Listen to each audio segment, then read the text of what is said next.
Panel discussion. The topic for the today is what it means for testing in a digital first world.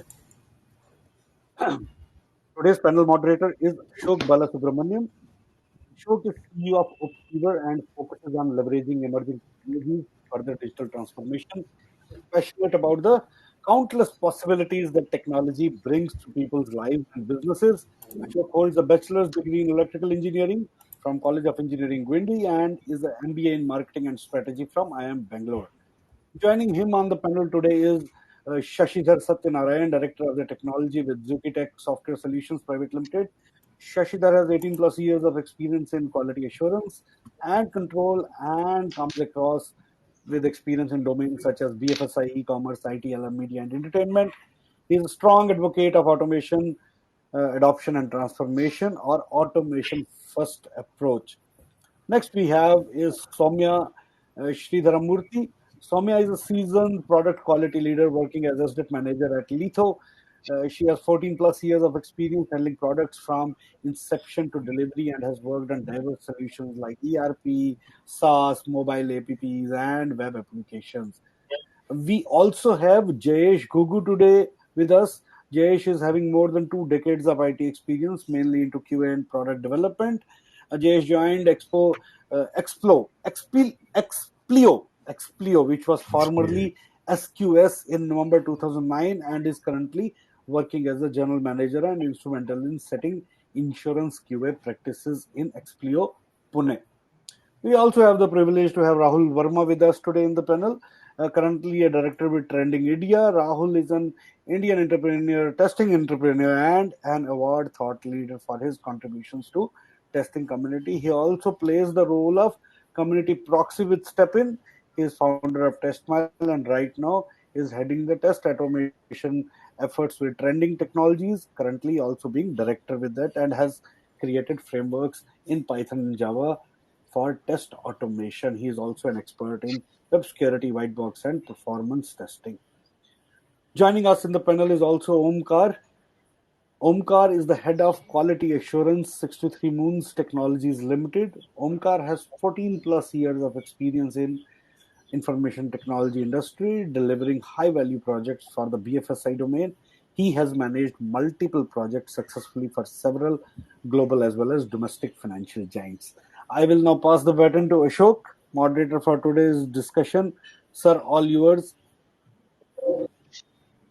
Thank you so much, Ramit, for that wonderful introduction and setting context. Thank you to my co-panelists for making it today, and thank you all joining globally for this wonderful webinar. And thanks to the STeP-IN Summit team for this great opportunity. We have a very interesting topic ahead of us, what it means for testing in a digital first world. So I think if you peel the layers, I think there are multiple layers setting up this whole context. So when I started coding a little over 22 years ago, it used to be called management information system. So we used to be having batch jobs, maybe once a week, once a day, and then a few real-time systems. So that used to be what IT was. Then last couple of decades, it transformed to information technology. We said there is information that is supporting certain products and that information technology. And we had a lot of debate saying, is information technology a competitive advantage? Is it a cost efficiency lever? Is it innovation? So on and so forth. I think if you fast forward now, the past 3-5 years, I think this is what is the digital age. Everything is digital. We are attending this conference in a digital model. You're ordering food online. Everything is online.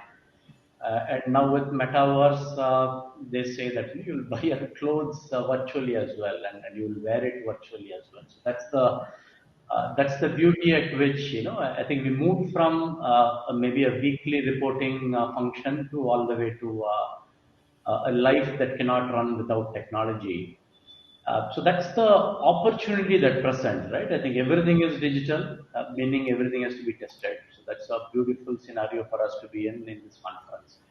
But there are also challenges that come along with such a large opportunity. So if you look at it, technology is changing rapidly, and every day I talk to someone new. They say they're working on some framework or they're working on some concept, which it takes you time to really understand what it is. And we all as professionals in that industry have to not just understand it, but we have to test such technologies that come out every day. And there are new business models as well, right? Someone says 15-minute delivery, someone says a drone will drop it in the back end, someone will say, food will come out of your phone. All things are happening. So speed of innovation is huge as well. So expectation scale, right? Billions of people connected, scale is huge.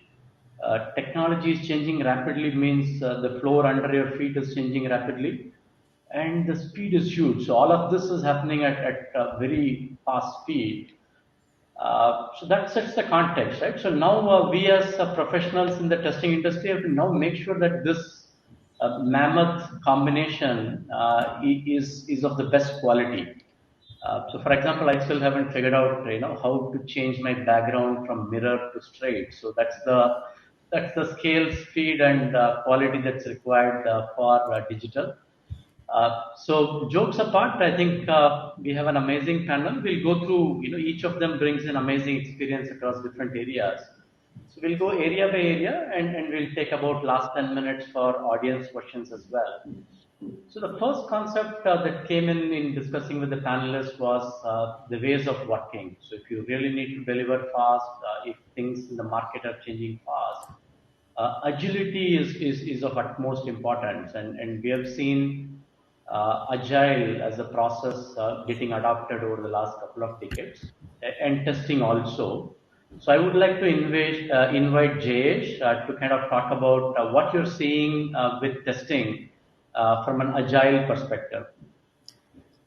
Thanks, Ashok. And you know, uh, we have seen agile coming in since few years now, and that has impacted working ways was everyone. And I think agile is more of a mindset change. And if I see from the testing perspective, we were always sitting in a bunch of testers working as a team, and that is quite frequently change where now we are part of a smaller team, which is normally 8 to 10 members, but we have testers and developers and BAs and solution architect there because there's a product owner, a scrum master. So the format has changed, but more than that, the way we work is not with testers. Of course, we may have 2 3 testers in a team, but we closely work with developers and BAs. And this team agility or is most important that we maintain our velocity, how quickly we can deliver. Time to market becomes very important, and this helps also your tester that whatever we have done, because every sprint has user stories, we have smaller requirements, and we have retro after each sprint, which helps us to see what are our lesson learns, what we can improve in the next sprints.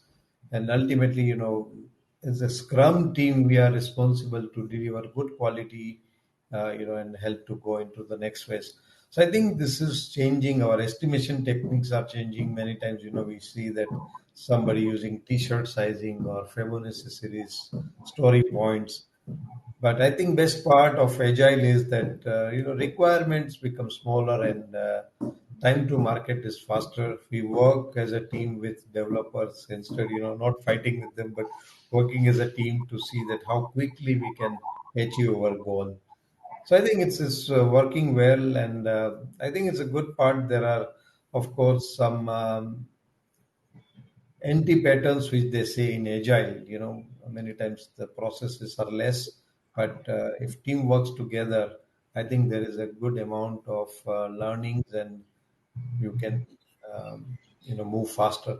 Communication becomes very important here because you have to communicate and work with a lot of different teams in your own team. But I think it's picking up well, and we have seen a good benefits of agile in many of the projects which I have personally worked on. Thank you, Jayesh. Great perspective and great insight on requirements becoming shorter and improving time to market. Sowmya, you currently are working from a different geography. You worked on many different programs as well.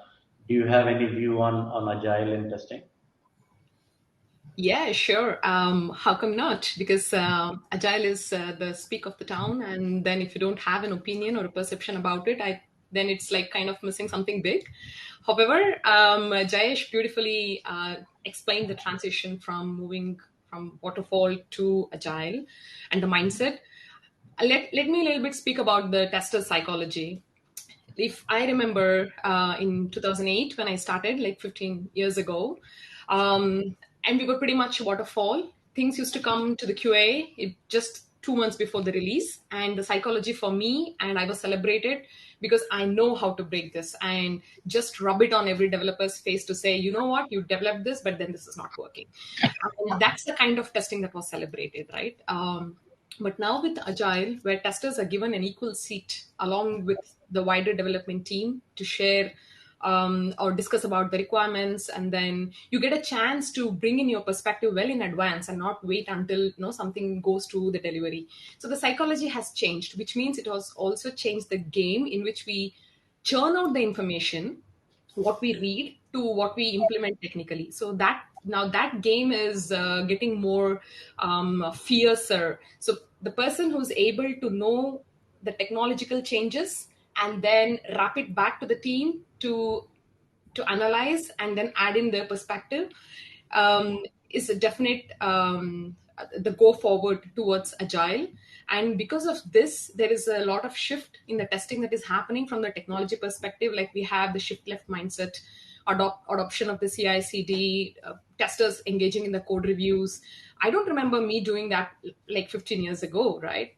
So quality is now pretty much team's responsibility, not a tester's per se as a responsibility. So many things have changed, of course, and the driver is the agile practices. And having a growth mindset in agile is very important, and that's what keeps us, in the momentum along with the technological disruptions happening. Thank you, Swami. I think great summary and well touched upon the mindset and the team's responsibility. Thank you for that. And moving on to the next question. Very interestingly, there's an audience question as well. So when touching the same topic, I will weave that in as well. So the question essentially was, I think we talked about the process side of things. I think goes hand in hand is technology, tooling, skilling, everything around DevOps, continuous testing. And there's an audience question on Selenium versus JS tools of Cypress, Puppeteer, Playwright. Is market shifting towards that? So I'll invite Sashi, if you could touch upon the tooling, skills, DevOps, as well as if you can touch upon that specific question as well. Okay, I'll address the. I was just looking at the question. So DevOps for a QA, I mean, my perspective is it's even though it has been there around for a while, and we as QA have been part of it very closely, working with DevOps tools and pipelines, also working with Dev on different activities related to DevOps. I feel it's still new, but the overall thing what we have to understand is the goal is all about shift left, reduce the overall time to market. That's what DevOps is all about. Yeah, so there are a lot of innovation and evolution that has happened with respect to tools involved. I think earlier days when we were talking about testing, I believe tools were to help us how better we can do test management, and then we moved on to phase where how better we can automate things. There were a lot of tools there. Now there are a lot of innovations that has happened where tools are intelligent enough to. I believe there were some good presentations today which touched upon, or rather, which actually proved some innovations on no code, low code solutions that is available, which is again helping DevOps be more and more realistic and more and more reality. It's a day in day out that I think none of the folks who are part of IT can say that okay, they're not aware of DevOps or they have not used anything to do with DevOps. So here, I think I'll respond to that question a little later, just to add few things on DevOps. So what I believe for testers, what it opens up when we talk about DevOps is I believe most of us are part of or looked at DevOps from a continuous testing perspective. But there is a lot more to it from what tester could be part of or contribute. So one thing that we have to understand is uh, I think days of black box testing is no more there. I think I personally believe testing is testing now. So it is irrespective whether you're doing white box, gray box, black box. I don't know if there is any other color of box. So, but yeah, that we are in that era. So it's all about how well comfortable and how aware you are with respect to a tool or a technology which with which you could actually measure the quality or assess the quality of the product that you're building. So that's what is the bottom line. Talking about the question, well, you know what, I guess again the tools listed here, some of it is again based on tools, or will Selenium continue to lead? So see, I don't think so. Tool personally, I believe Selenium, yes, it actually was a breakthrough. It actually made us think, or rather, initial days automation was all about commercial tools.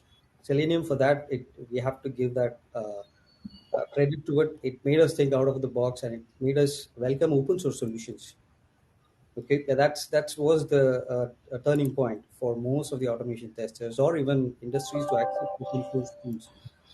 There are many, and there are many forms which literally uses Selenium or Selenium WebDriver, so they will be there. But again, it would depend on what kind of application you talk about. If you talk about web application, I'm more comfortable with programming languages or libraries which work well with the web technologies like or the browsers. Again, on mobile, I'm more comfortable with the native solutions, tools that will help you work with them. Same goes with API is pretty open.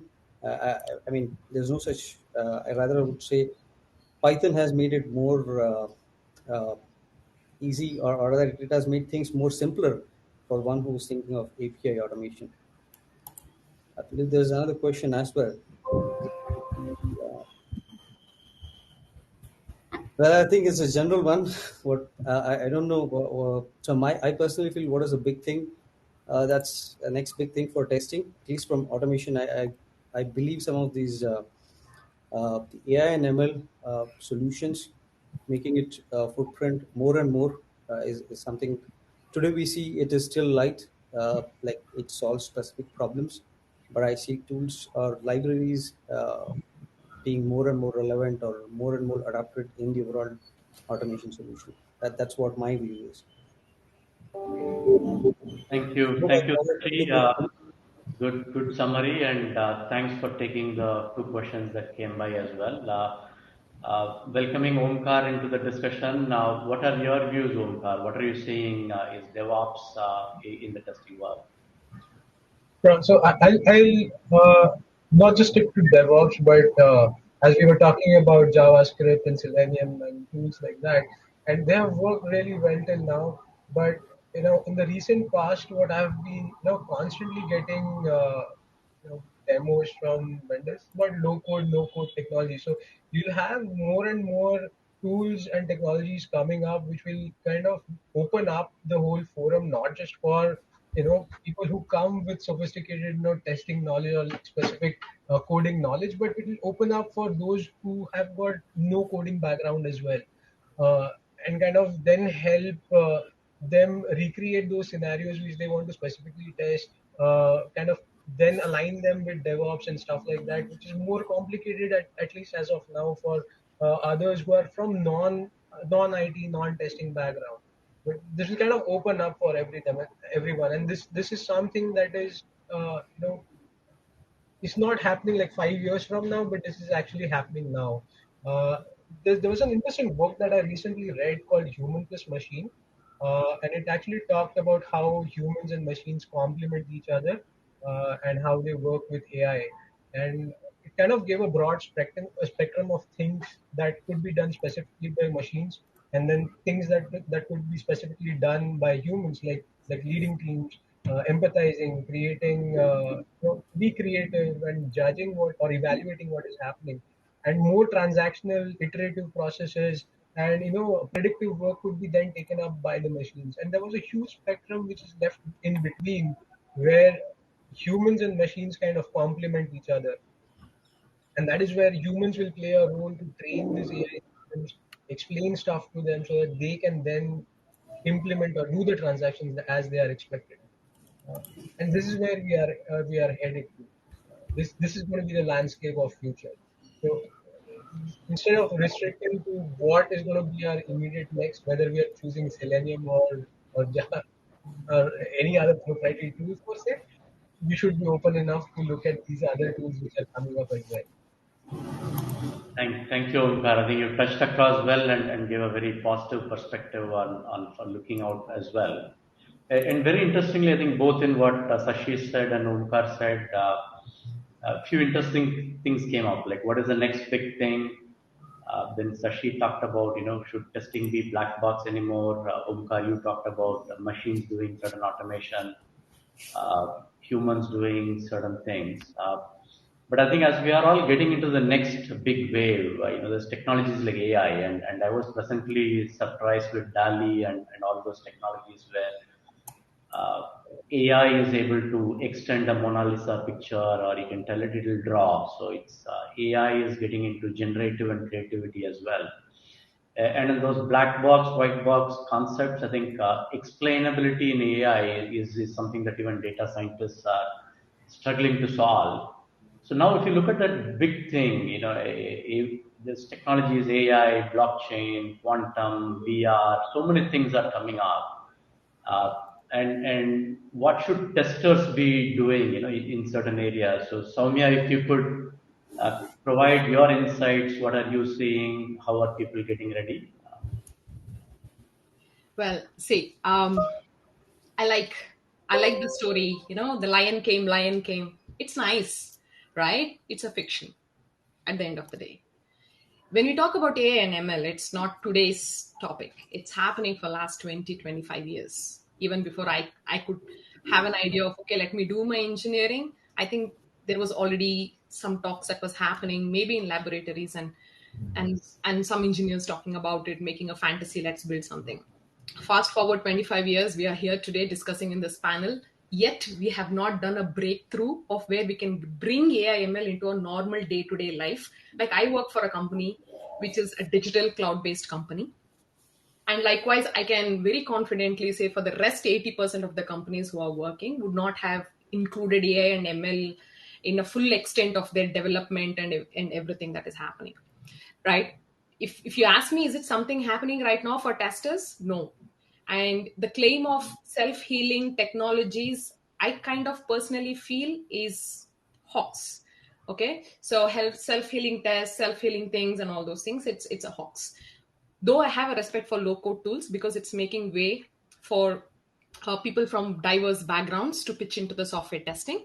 But when it comes to the self-healing concept of it, is not something I'm very confident and say, okay, yes, we have an AI or an ML out there in the market which can take care of an automation, and I can put my analytical mind to something that's more important. So there is no need to get into this feel of I may lose my job or I may not have a future if I don't jump into these jargons. However, what is important is what's coming in the future. Maybe 20 years down the line, you may see percolating it to the usual teams, you using it on a day-to-day basis. Like, for example, if you see right now, the most usage of AI and ML, people are trying to handle the data analytics to see what's the customer's behavior or consumer's behavior. What are the footprints into our applications? What is that usage way? And converting these details into the product requirements or maybe the future requirements is what is being widely used. But if you come to the testers level or the development teams level, I do not see there is anything that has percolated to that level of AI ML right now. There are things happening from a metaverse background as well, but not every company is into metaverse. So it is sneaking in slowly. There is a future, but if you ask me, if I sleep today, tomorrow morning market is gonna change. No. So no need to get into the fear and anxiety of, okay, I may lose a job or something, but stay on top of it, understand what's happening in the market, and most importantly, build an appetite to understand the technology, analyze it, pre-process it, and bring that or shed that light on the product or the application that you're trying to build within the team, so that you can connect the dots of where, if this application is going to have a future, where it will land up, so that you're future prepared. But don't get into the anxiety of, okay, I don't understand this model, tableau data, I don't know. So like, not required. So you're chill, you're safe, so just be awesome wherever you are. So that's my 2 words towards the jargons. Amazing, amazing. Great, very strong opinion, Sowmya. I really hope you put your Google Assistant and your phones on mute so it doesn't take revenge on you tomorrow. Okay. So stay safe. No, but amazing opinion, and I think a very pragmatic view of I think what to focus on. So thank you, Soumya, so much for it.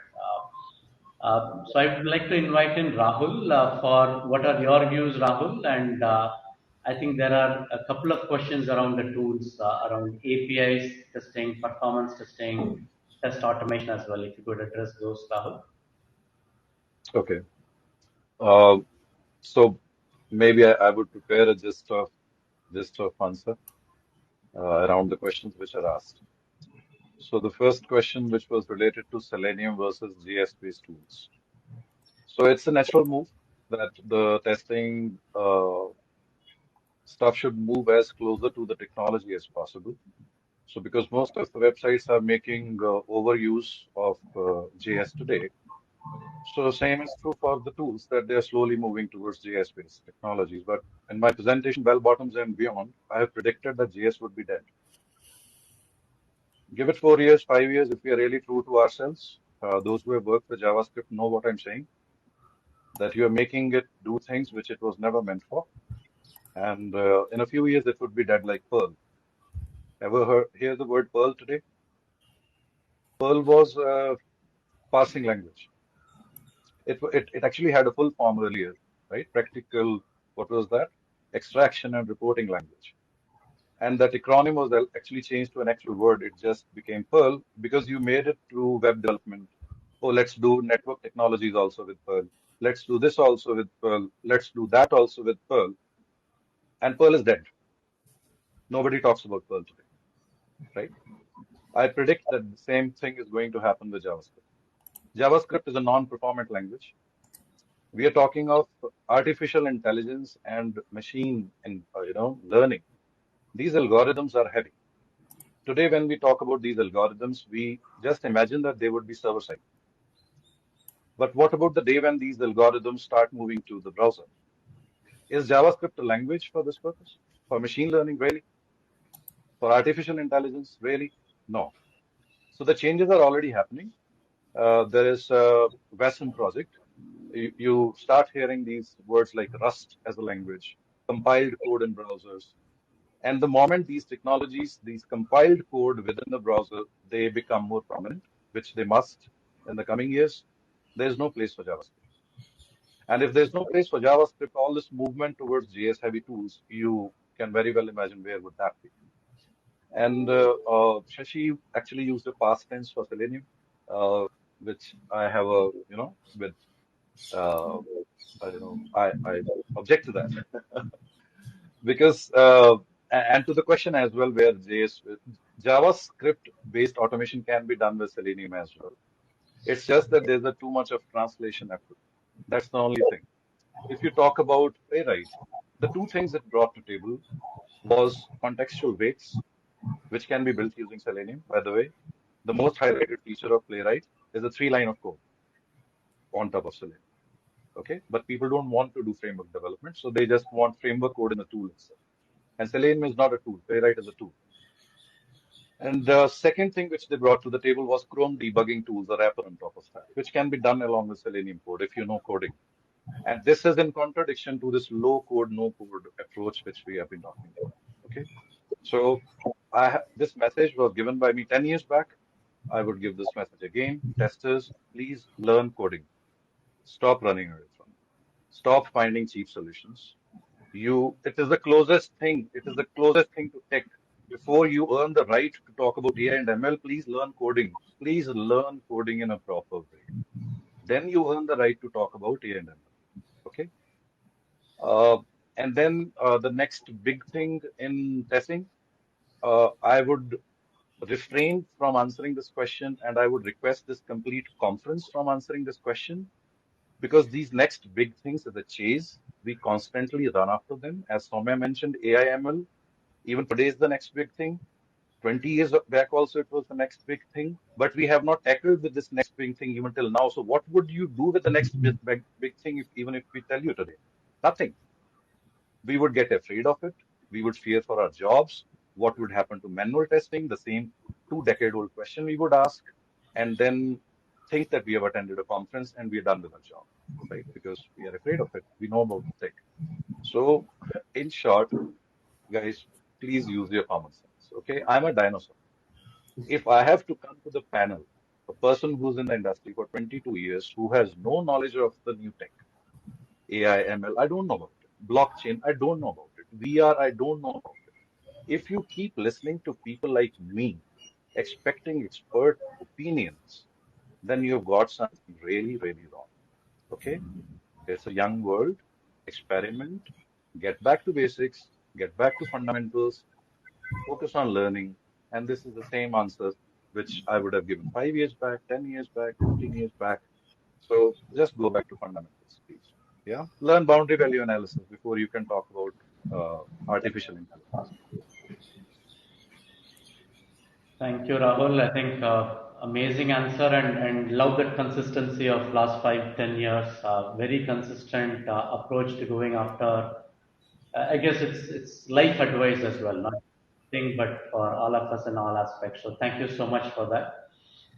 I think the another phenomenon that's been coming up, I think, which has been presenting a strong opportunity around testing, has been crowd testing or democratizing of testing. So now we've started seeing, a lot of workloads going into the cloud. It used to be few single-digit percentages. Now it's double-digit percentages. People are talking about cloud first. There's been significant amount of remote working, gig workers. Last few days in the news has been moonlighting, a Yeah. different word. So all Yes. those are coming in, and crowd testing always was a great idea to get quick feedback and so on and so forth. So would invite Jayesh to kind of talk about what are you seeing in the workspace culture with things like crowd testing, remote working, and cloud. Thanks, Ashok. Yeah, so I think cloud, as I always say, is nothing new, which I see, since internet has come. And I remember where we used to FTP the files to a remote server. So cloud is there and it has evolved, from big thing. Today you can get infrastructure as a service, platform as a service, and there is a lot of native cloud functionality which is available. So I think it brings a lot of flexibility into how we deploy all applications, and that has really enabled a lot of things. And in area of crowd testing, it brings flexibility. You can easily put your application onto cloud, and it can be available to a large amount of people. But mainly this picking up when I see to bring efficiency and diversity for software testing, because now our world is limited to a small device. Everything we do is through mobile apps. So whether it's my banking or if I do something for leisure or travel, or if I want to book any cab, everything is on mobile, or even entertainment. Yeah. So a lot of app development is going on, and testing of it is becoming more and more challenging, because you need to ensure that you are very quick to bring this app to the market with reliability, security, and all such things. And mainly, there are a number of devices and number of many operating system browsers. So this is a lot of combination, and the challenges where you want to see different age groups. These apps are used by even from a child to even now 70 years, 80 years, anybody using these apps. So with this diversity, crowd testing has really brought a lot of flexibility in how we test the application. So we can have people testers in different location available 24/7 with different gender, age groups, locations, and all different kind of cultural differences, which can bring at one place, and we can quickly see that our application is tested and can quickly we can go to the market. But it doesn't mean that crowd testing is going to replace our in-house QA team. Our in-house team brings a lot of product knowledge. They are aligned with corporate goals. They understand very well our domain. And crowd testing is more to enhance the sudden swing in demands, and short term you did this and then you can get the value out of it. And there are a lot of companies who help. They act as a project manager to help getting into this area. But I think it's a interesting concept, and it's picking up, and it has its own advantages and limitations, I would say. Thank you, Omkar. I think we have passed halfway mark in terms of time, and cognizant of the questions that are coming in as well. So the next area of topic that came up is the whole remote working. You definitely talked about crowd testing, and the efficiencies from cloud. The great concepts around remote working, which the pandemic has made it is a new normal. Uh, and testing, like you said, there is crowd testing, there is a corporate or a in-house testing team, and in-house testing team always was like a hub. You have to collaborate with developers, the end users, release teams, and non-performance, and so on and so forth. So given all these collaborative needs, I would like to invite Omkar to kind of talk about how are you seeing this role of tester in the remote world. Sure. So, I mean, just to start off this conversation, I mean, 5 years back, if you ask your manager to work from home, it was like a leave which you are taking and you are pretending to be on job. But after the pandemic, it's like, as you said, this is new normal for us. Everybody is distributed across geographies. We are in our homes. We were forced to stay at homes. The work had to continue. As I said, the show has to go on, and we had to carry on. And now suddenly we realized that this is workable. This is not something that we thought was, a one-time, one-off kind of a thing. This is a regular thing that we can do. This is very much doable.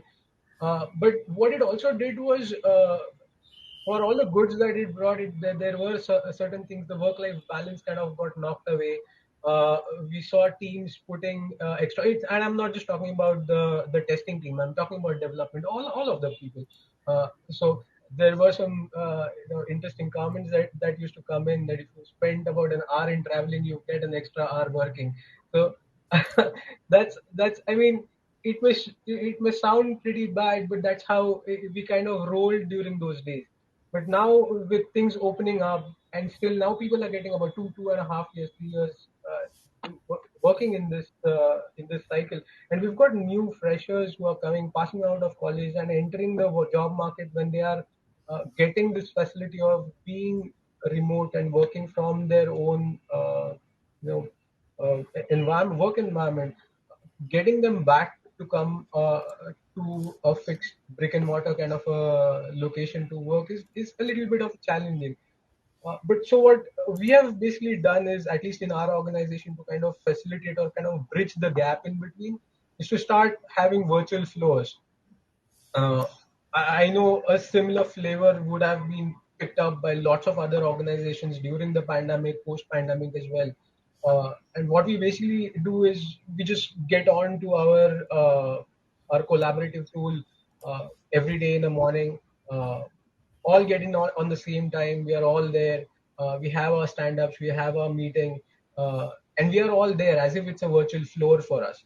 We are all around. If there's anything that we need from someone, we just call out. The person comes in. If there's something specific that needs to be discussed, we go out in a breakout room. We have our conversations. We come back. If it has to be broadcasted to everyone, we just call it out on the same main floor, and that is how we are kind of the bridging or kind of filling the need of being in one place. and that is also helping us to keep our times and work-life balance, because now everybody is transparently doing things in the stipulated time period. Everybody knows what the other person is doing and how much efforts are going in.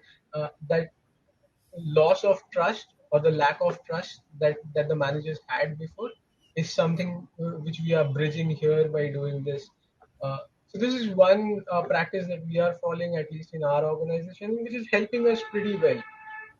And I think continuing from here on, where you'll have candidates who have now experienced a remote working experience as their first working experience, this will probably be the way to go.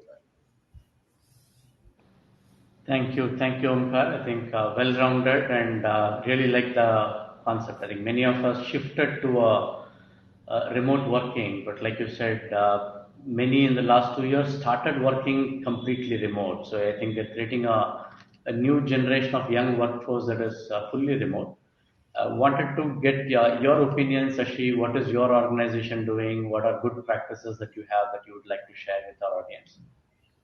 I think uh, what we are doing, this is still a new for us. I think I would like to pick up a few points that Omkar suggested. Yeah, for new team members, it's been challenged also to an extent, because earlier, if they were in office, they used to get to meet their peers, their seniors, learn things faster.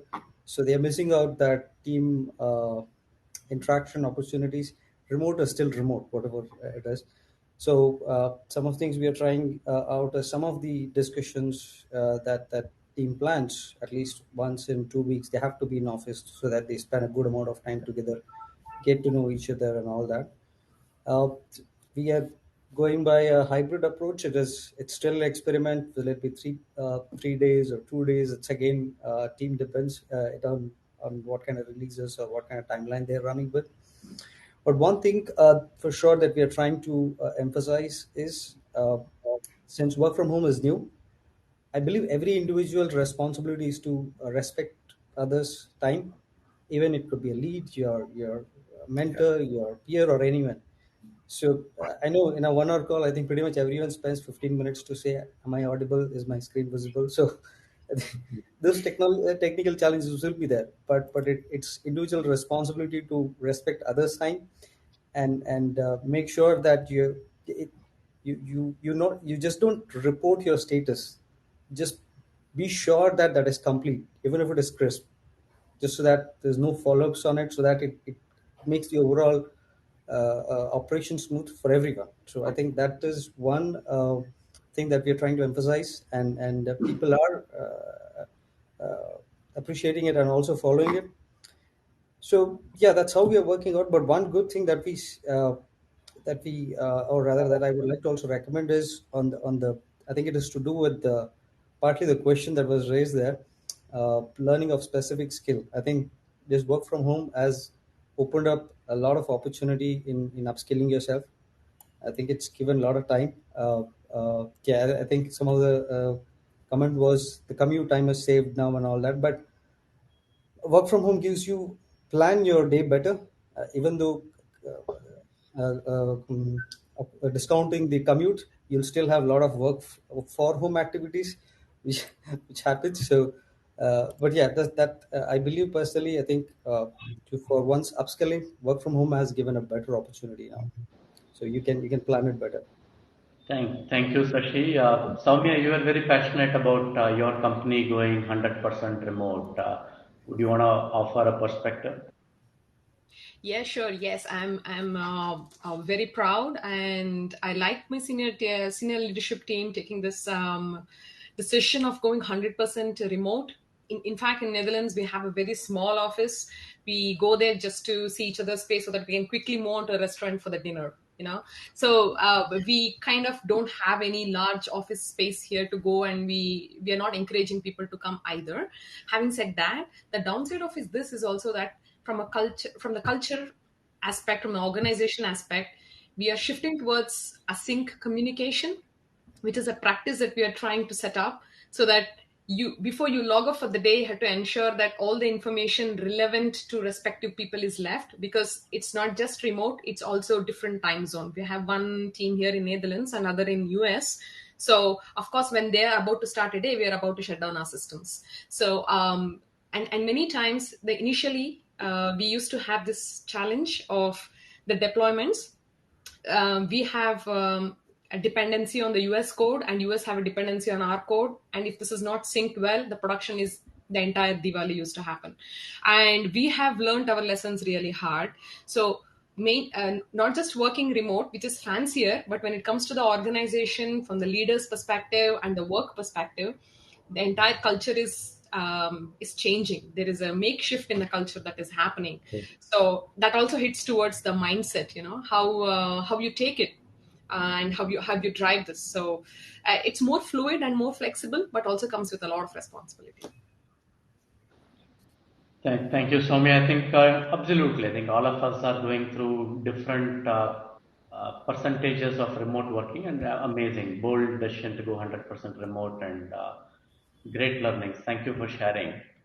I think the next interesting perspective, I think that's coming from remote working. I think all of us are working from home. I remember the days when looking at production data in a very secure GDC used to be like, some gift that was given down to you. So we used to look at, hey, how do you access production data to do testing? So remote working is bringing in a huge dimension that people are working from maybe slightly less secured environments of performing testing.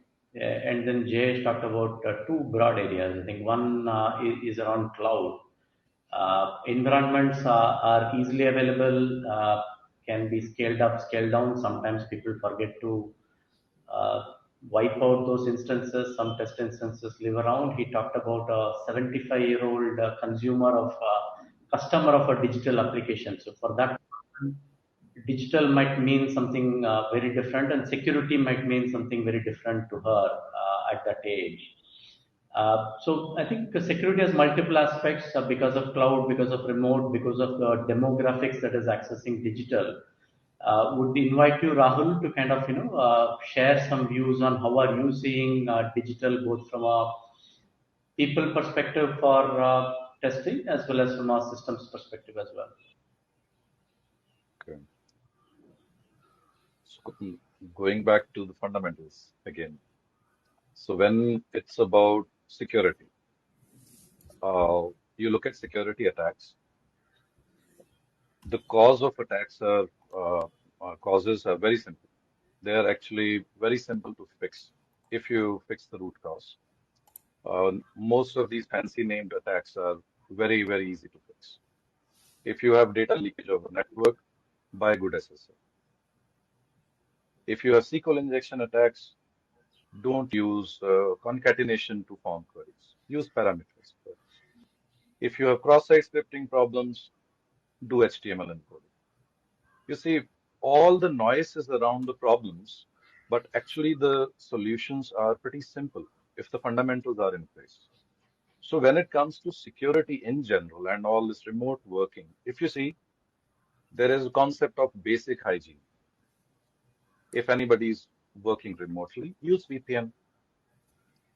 Your complete organization should be aware about security, not just the security team. Correct? You should not visit fancy websites when you are in office on office laptop, right? They are for your personal laptop. Don't go to these websites with pirated movies. Buy Netflix, buy Amazon Prime, pay them, watch them. This is basic hygiene. This basic hygiene works pretty well when there is a company laptop and there is a personal laptop. With this remote working, the way the line between personal and professional life is gone, the same way the line between the personal and professional laptop is also gone. So those basic hygiene things, which if even if you skip one, or if 10 people are following, 11th is not following, and it was working for organizations well, not categorizing the data properly in the name of agile, giving everything to everybody so that things move quickly. There is no concept of need to know policy. There is no data scrambling for test data. Actual customer data is used in organizations for testing, right? Now, not following that basic hygiene would hit such organizations hard. The solution to this is not complex. The solution is still follow basic security hygiene. That's it. There are no fancy solutions. Digital world has not brought newer problems to the table. It's a reminder that you were not following hygiene since years. That's it. We go back to those fundamentals and the solutions are there. Yeah. Thank you. Thank you, Rahul. Great perspective. I agree with Rahul. I think digital has not brought new problems. I think it has just increased or manifested the velocity of those old problems maybe by a million fold, which is looking like a new problem. But I agree. I think back to basics is a great approach. I think we've had a couple of counter views on this. That what is next generation? Is next generation coming? Next generation is always next generation. I think by calling it next generation, it is next generation, right? So I think that's a lot XYZ. of great, yeah, I think great things on what is next generation. But I was very impressed in just in this conference. I saw some amazing demos on automated test data creation, synthetic test data creation, test automation. We heard panelists talk about no code, and of course, some forms of automation and others. So there are two dimensions. I think one, as a tester, we look at these technologies as technologies that you test. But like we saw in this conference, amazing technologies of synthetic data generation in testing, automation in testing, or test case creation. So would like to call upon Tashi to kind of give your view on how these technologies are actually helping testing, and what do you think our testers should start looking out and adopting in testing? So, thanks. It's an interesting question. So, I'll take the first one. What testers should do? I think most of the panelists here addressed it. I think just to call out, yeah, don't be scared. And yeah, these are innovations, and also yeah, these will be evolving. But yeah, just to add to it, I think at the end of the day, these are all tools which we use to get our things done. So, a lot of interesting tools, a lot of interesting solutions that were presented here today, and even in the market. I think we heard about, we talked about no code. There's also something like low code, and there's also pro code, and I don't know, there will be a lot of other kinds of codes. So, so yeah, we will come across as a testers to these new jargons, new technologies, new innovations, as and when the technology is changing, not just at our side, it is also at the application side. The applications are no more 2-tier or 3-tier. I think the max I still remember the days when you used to talk about n-tier. Now it is all distributed. Web3 is again bringing a different angle to how applications survive. So as a tester, I believe as long as we start treating them as a tool and make ourselves aware, not just to say what these tools are, but where these tools get used. If we are up to date with that, I think we are obviously ahead of curve. And make sure our training plans, or everyone has some kind of training plans or learning path that they think of. It should not be more of a corporate driven. Rather, I think it should become more and more personal now, which we take it seriously. And I don't mean like I have to get a certification done. I have to, this Python is coming up, AIML is coming up, I'll get a certification. It should not be with that intent. I think we should start looking at these upskilling or training strategies a little bit different in terms of try to bucketize them. Should in terms of like, hey, should I be aware of this technology just to know what are different attributes of it? Like why industries is talking so much about this technology, who's using it a lot, or where exactly it gets used. I think I think we'll have to start looking at it from that perspective. And if testers could plan their upskilling strategies by bucketizing them and not to worry about, oh, we'll have to be expert or intermediate, just start off from being aware. I think we are obviously in a good shape and ahead of these changes, and I think we should be good.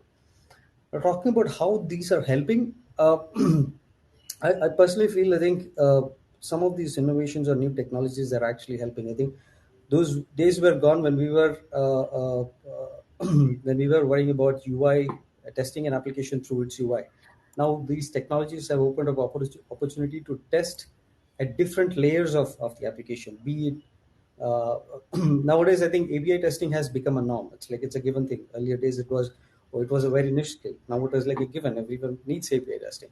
So something like that. Now there are network calls level testing. Even with the industries like media and entertainment, network calls has become a lot more necessity than just a nice to have a thing.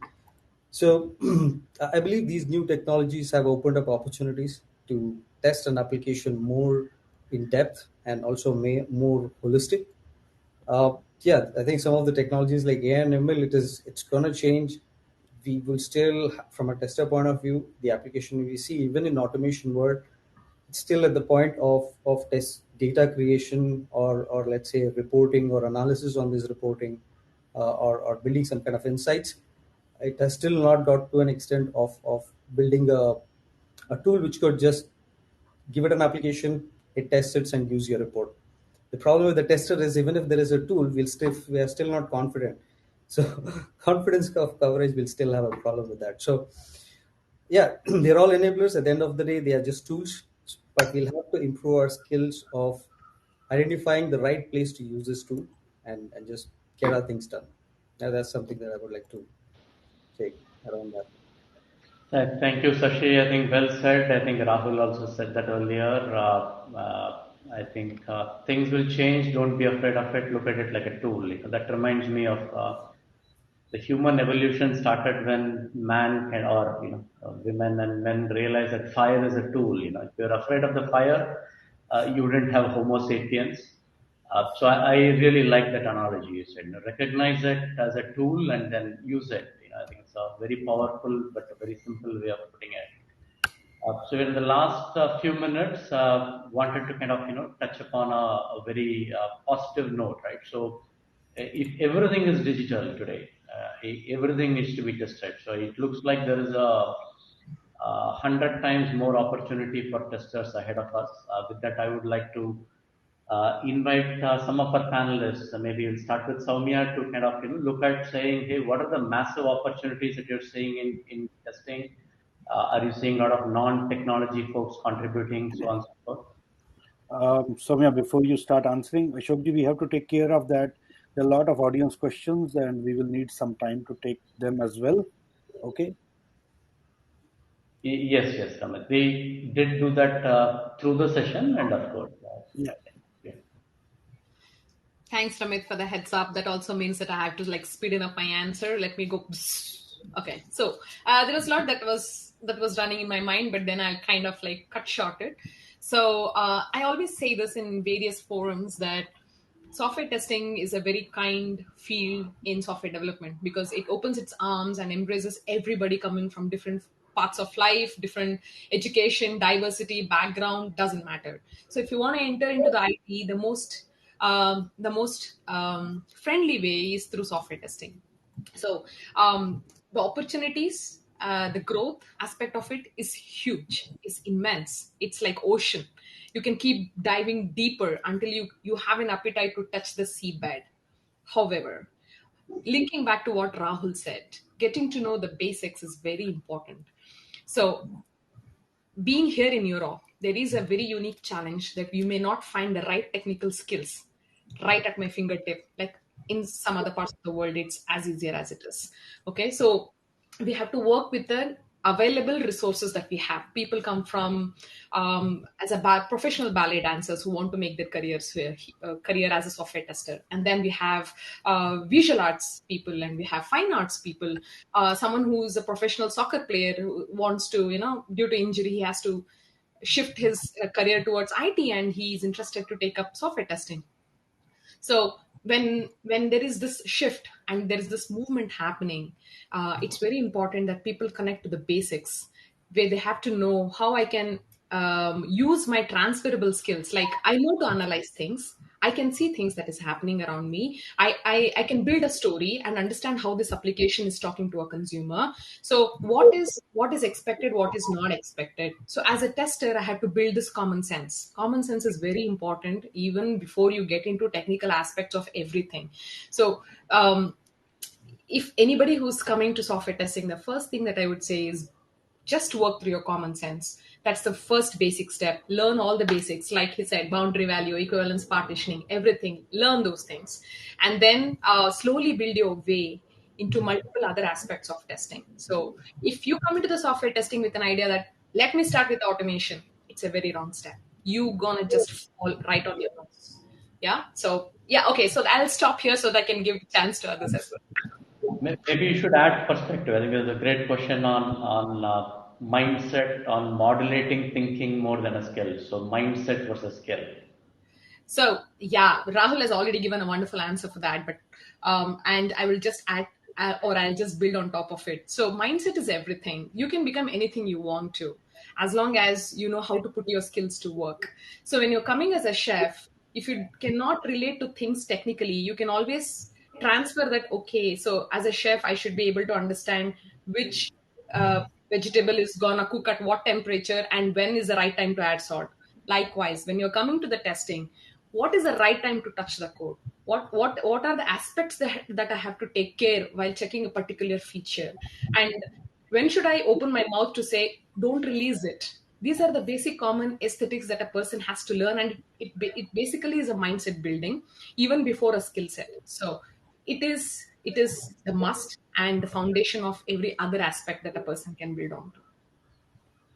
I hope I answered that question, making way for others. Absolutely, absolutely. And it looks like a popular topic. Yeah. We just have one more minute and one more question popped up. Are they hiring the ballet dancer because there is no one else available, or is it because of the diversity is the question? I'll take a little extra second here. See, towards Europe, let me open up the platform to say technical education is not as pumped up as we see back in India. Okay, so that's let's draw that. It's happening now, but it was not happening all this while. So we have a skill set gap or the tech talent gap already in the market. Having said that, not every time I can bring in a resource from other side of the world. It's cost intensive, time intensive, and it's everything intensive. So it's not possible for me as a leader. So I should cook with the ingredients that I have. So which means I should be, I know, embracing people who are showing interest in, taking up the job as a software tester in the available market, and it works out faster for me. So yes, yeah, I hope you got the answer.